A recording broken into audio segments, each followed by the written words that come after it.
promised, this is a deep dive. This series of ours, which we started, well, I mean, when we first started the channel, but this recent series started 6 weeks ago, and we've had a look at pieces like Bach's Jesu Joy and Vivaldi's Gloria and Zadok the Priest and so on.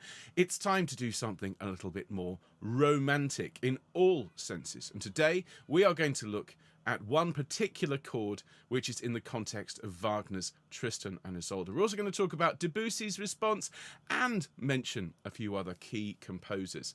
So what is it about this chord? Well, I'm going to play you the very, very start of Tristan and Isolde, which is an opera by Wagner composed in the 19th century. And what you're about to hear has been described by many musicologists as the last chord of the Romantic era and the first chord of the 20th century. It's not it's not an exaggeration to say this chord changed music forever. And it sounds like this.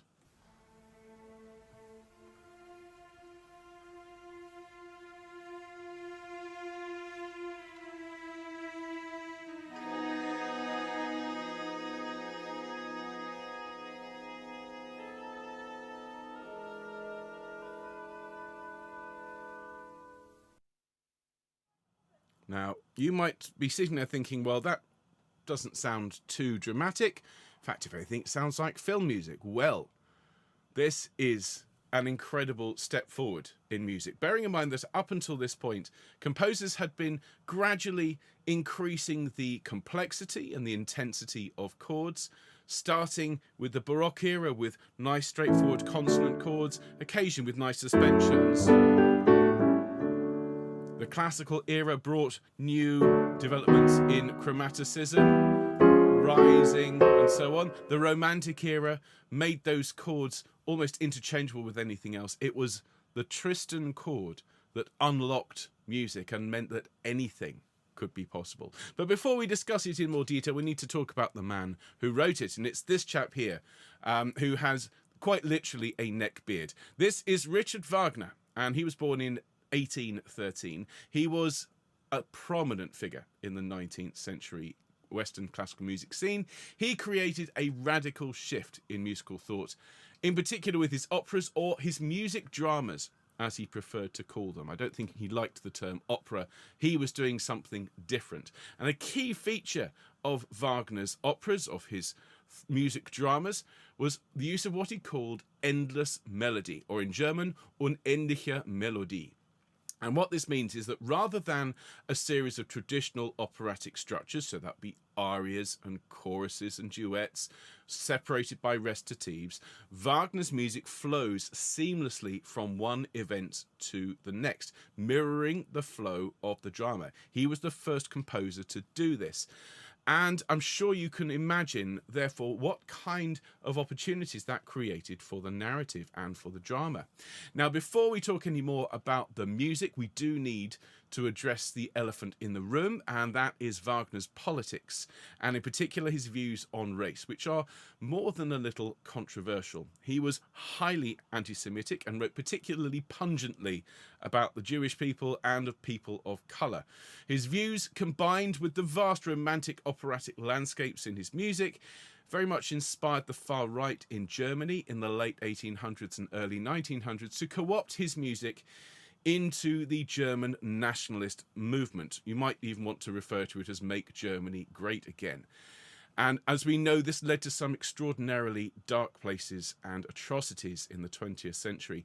Interestingly, post-war, the fact that his music had been so integral to the Nazi movement led to the breaking down of harmony, of melody and tonality in music in general, and led to the experimental music of the 1950s and 60s, composers like John Cage and Steve Reich breaking down the cells of music to try and find a different way to express it, because Wagner's music had been used so badly, or to fuel so many evil deeds, that it was seen as we needed a new sound.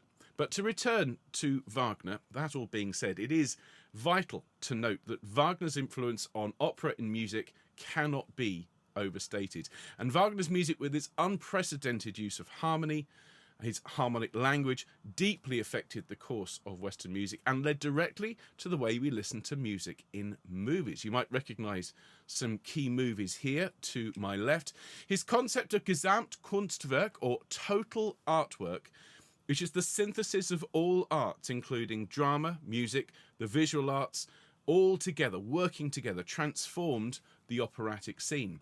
And vitally for film music, Wagner also used something called leitmotifs, and these are musical phrases that are associated with a particular character, idea, or emotion. So, to give you some examples from here on screen, if you remember Steven Spielberg's film, John Williams' score about shark that plays the cello, there is a leitmotif. You could also have Darth Vader. It gets to the point in the film where once that leitmotif, that idea, is associated with a character, you don't even need to see the character on screen. You just need to hear the music and you know the character is coming. That is a leitmotif, and it was Wagner who pioneered this idea. And his significant works, of course, include The Ring Cycle, which is a set of 4 operas based on the Nordic sagas, and Tristan and Isolde, which is known for its revolutionary harmonic language. We'll talk about that more in a minute. There's also works such as Die Meistersinger von Nürnberg, which is a masterwork of his maturity, which offers a more traditional harmonic approach, but was no less innovative in its integration of music and drama. Now, quickly, we need to talk about the plot of Tristan and Isolde, because you need to know the story before you hear any of the music. It's based on a Celtic legend, lovers in a medieval romance. The hero, Tristan, goes to Ireland to ask the hand of the Princess Isolde for his uncle, King Mark of Cornwall. On their return, the two mistakenly drink a love potion which was meant for the king and fall deeply in love. After many adventures together, they make peace with King Mark, who marries Isolde. The distraught Tristan goes to Brittany, where he marries another lady, also called Isolde. You can tell this is an opera. When he's wounded by a poisoned arrow, he sends for his true love, for the first Isolde. His jealous wife tells him that his true love has refused to come, and he dies just before she arrives, and she dies in his arms. Oh. And it takes 4.5 hours for this to unfold. Now, Tristan und Isolde is an opera in 3 acts composed between 1857 and 1859. It premiered on the 10th of June in 1865. Now, Wagner referred to the work, as we've already discussed, not as an opera, but he called it eine Handlung, which is literally a drama, a plot, or an action. It's widely acknowledged as a pinnacle of the operatic repertoire. Tristan was notable for Wagner's unprecedented use of chromaticism, that is to say, moving around via semitones. But he also included elements of tonal ambiguity. You weren't sure whether you were listening to major or minor. Also, vast developments in orchestral colour, the combinations of different instruments to create different sounds. And this photo here, I love this. This is of the original Tristan und Isolde from the original performance. This is Ludwig and Malvina Schnorr von Karlsfeld. Of course it is. From the first performance in 1865. And today's discussion revolves around a tiny yet critical element from this opera, the Tristan Chord. And here it is. You heard it at the beginning of the broadcast, but it sounds like this.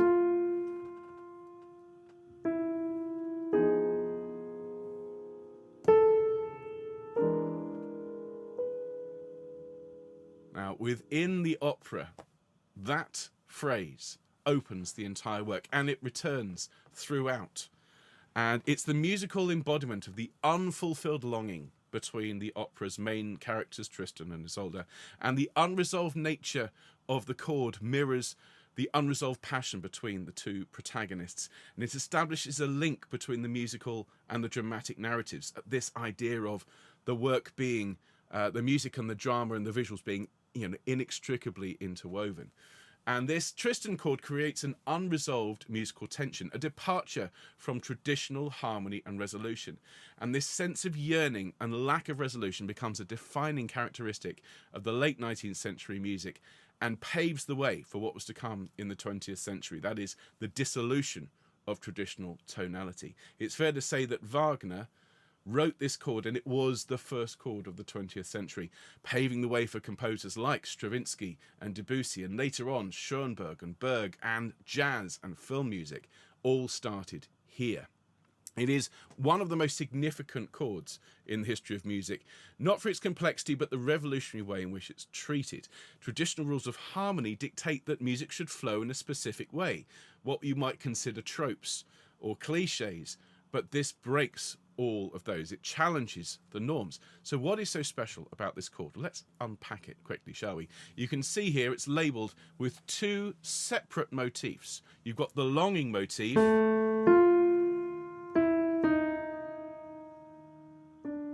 and you can hear that there's longing there, that rising minor sixth, which is such an emotional interval, which then falls to a chromatic note, and then again softly to another chromatic note. Now underneath that, Wagner puts a fourth and then the major third. So if I play that,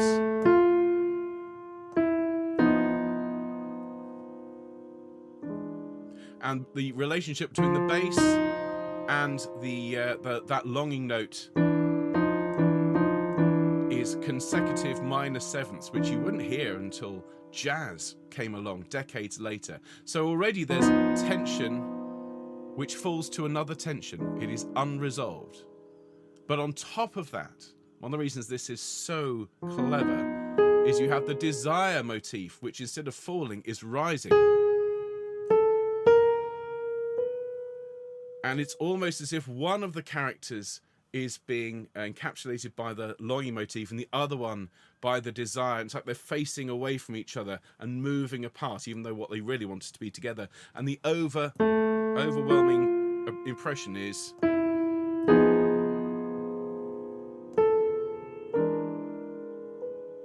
just so intense and so beautiful. And it sounds quite normal to our 21st century ears. I'm sure many of you have either heard this chord before in a performance of Tristan and Isolde. I imagine you will have needed to taken a cushion for 4.5 hours.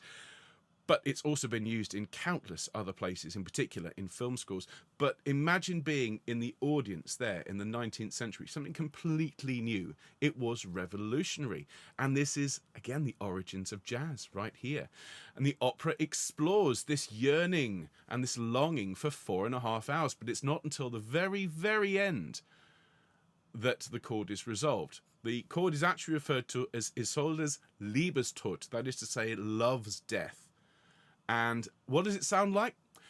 Well, you'll have to wait to the end of the deep dive to hear it, but you might be relieved to hear it's not going to be 4.5 hours. Okay, so we need to shift our focus at this point away from Tristan and towards this chap here, this merry figure here, which is Claude Debussy, who is a French composer who was pivotal in the transition in the modern era of Western music. He was born in 1862, only a few years before Wagner died, and Debussy is often associated with Impressionist music. It's a term he personally disliked, but it is widely used nonetheless to describe his innovative compositions. His works are noted for their sensory content. And you've got to bear in mind that up until that point, the 19th century, the Romantic era, is dealing with emotions, but not necessarily senses. That the idea that you could represent love, you could represent passion, you could represent longing and desire and fury is very much a romantic ideal. The music of Debussy is much more about generating images and sounds and the feeling of being somewhere. If you take, for example, his beautiful piece Clair de Lune or La Mer, you very much get a sensory feeling of being by the sea or in the moonlight. And his incredible work, the Prelude à l'après-midi d'un faune, which is the first full work, really, of the 20th century, it just makes you feel like you are there on a summer's afternoon, just basking in the sunlight. And it's that sensory nature. And he creates that by using non-traditional scales, non-traditional tonal structures, the kinds of sounds that we hadn't heard before. And his music is often described as the kind of equivalent of Impressionism in that movement in painting that focuses on capturing a sensory impression rather than detailed reality, such as the work of Seurat here. And whilst Debussy rejected the term impressionist, there's no denying that his compositions share the aesthetics of the suggestion and atmosphere rather than explicit detail. And he's also associated with what's called the symbolist movement, which emphasises emotions and sensations over literal interpretation. Now, in his quest for new expressive means, Debussy broke away from traditional musical forms and of tonalities and even of harmonic structures. His music, as I've already said, uses unconventional scales such as the whole tone scale,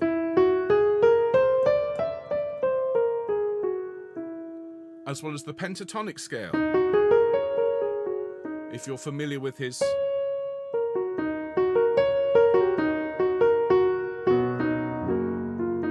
Girl with the Flaxen Hair, that's based on a pentatonic scale. And often his music evades a clear sense of key, and his innovative treatment of musical time and rhythm and colour and form, much like Wagner's music, exerted a profound influence on later generations of composers, except his music is a lot more subtle, a lot softer and a lot more friendly.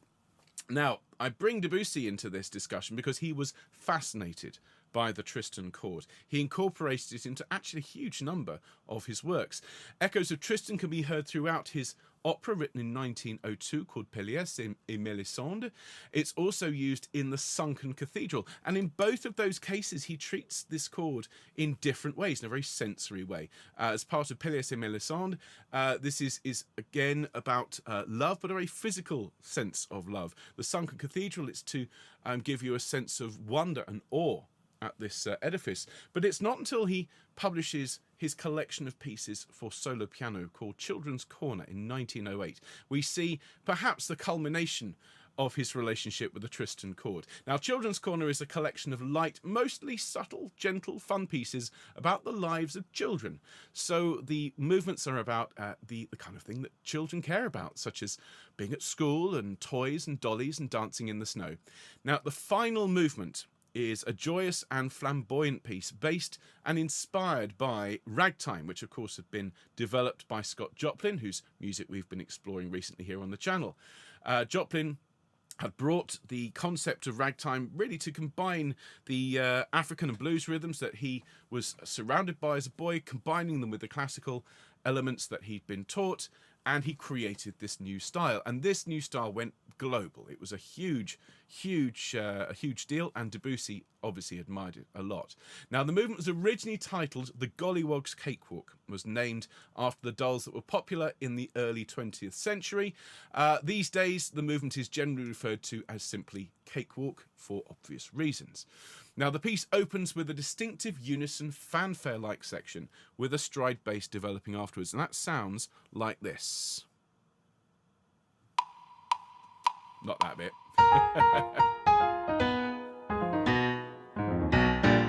And here's the stride bass. Okay, fabulous. So that opening, da-da, da-da, da-da, da-da, is very, very typical of ragtime. You think about The Entertainer.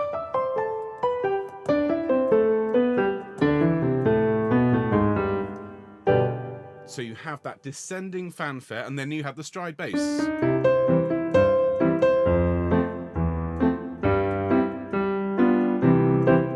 So Debussy is very clearly modelling his work after Joplin.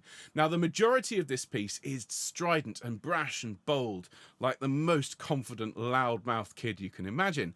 Unlike most of Debussy's softer and gentler output, it's huge fun for both the pianist and audience alike. But the middle section features several repetitions of the Tristan opening. The score, as you can see here on screen, shows the expressive term céder, okay, as in to yield, to slow the music, as in to cede. I cede to my learned colleague. It also says avec une grande émotion, as in with great emotion, with huge feeling. And the Tristan chord rises and falls to lighter and less intense resolutions. Have a little listen to it.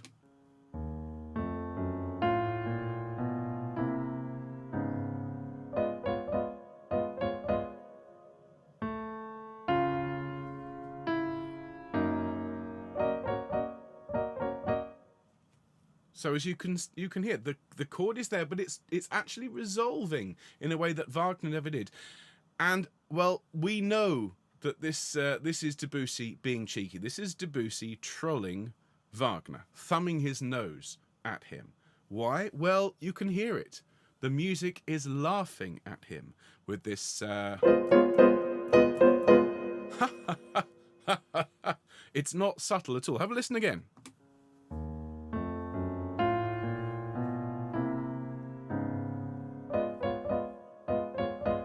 And he does it again with great emotion. And then, ha, ha, ha, ha, ha, ha. As I say, it's not subtle. He's laughing at Wagner. He's laughing at the, I suppose, the overblown, stuffy attitudes to music that he was trying to break away from. Now, at this point, I'm delighted to introduce a complete performance of this wonderful Cakewalk, as recorded for us here on Homechoir by Anna. And you'll see the score on screen, so you can count how many times does that Tristan chord come back, and just enjoy this amazing performance of Debussy's Cakewalk.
Magnificent playing. I'm sure you'll agree.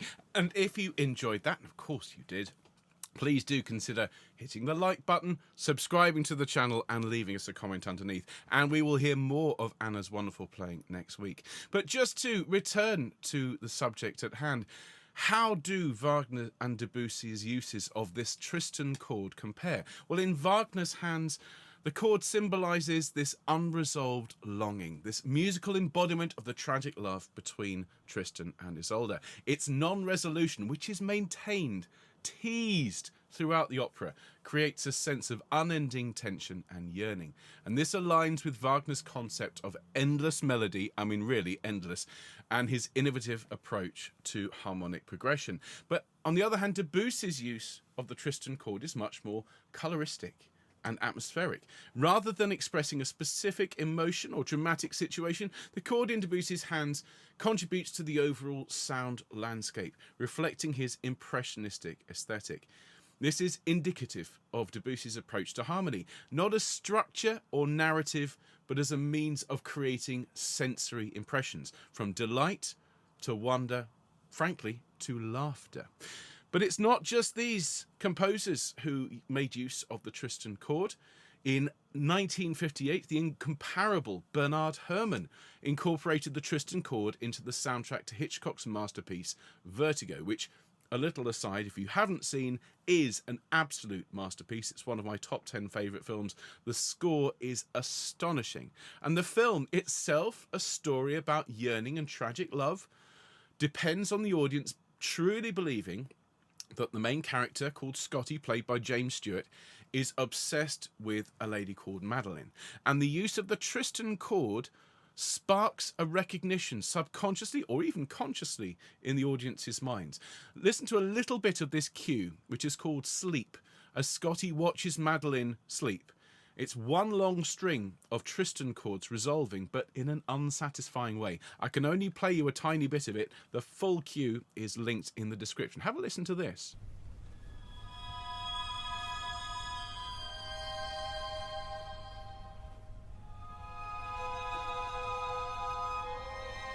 And you can see here, the cue itself is very, very short. It's only 10 bars long, but it's a string of Tristan chords to just yearning for this character.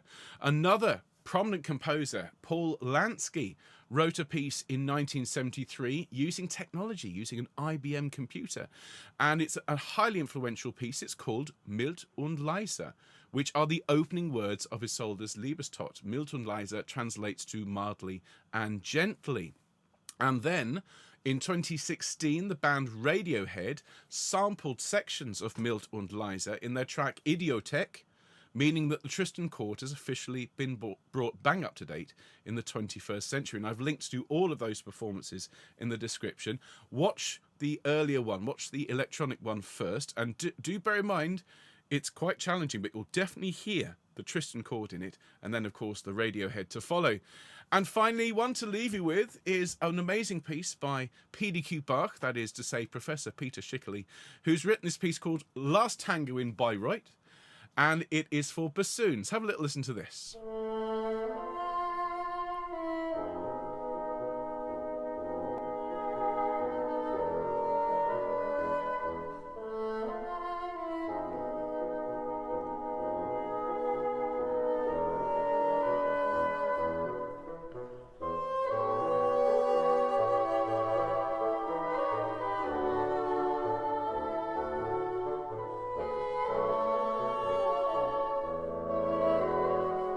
So you get the idea. Now, one more thing you thought I'd forgotten. The resolution of the Tristan chord in Wagner's hands. Well, I leave it to Sir Antonio Pappano of the Royal Opera House to explain. What happens at the end, Sir Antonio? Wagner's genius is that he wants the music never to resolve. The love is never ending. The pain is never ending. There is no resolution. The only resolution comes at the very end of the opera, finally. And I'll play you that. You hear finally the theme for the last time.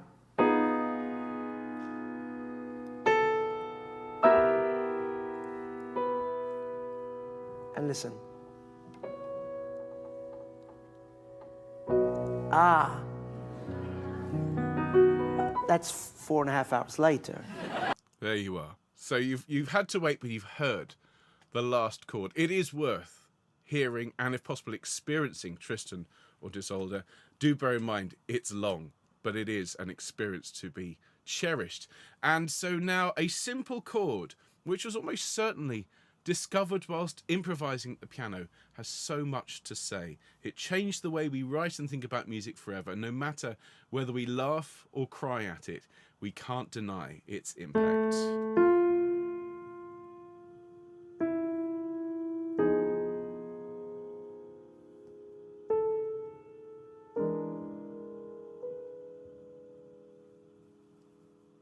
Thank you so much for being here today, ladies and gentlemen. I do hope you enjoyed today's deep dive. If you did, tell your friends about it, share it widely. We want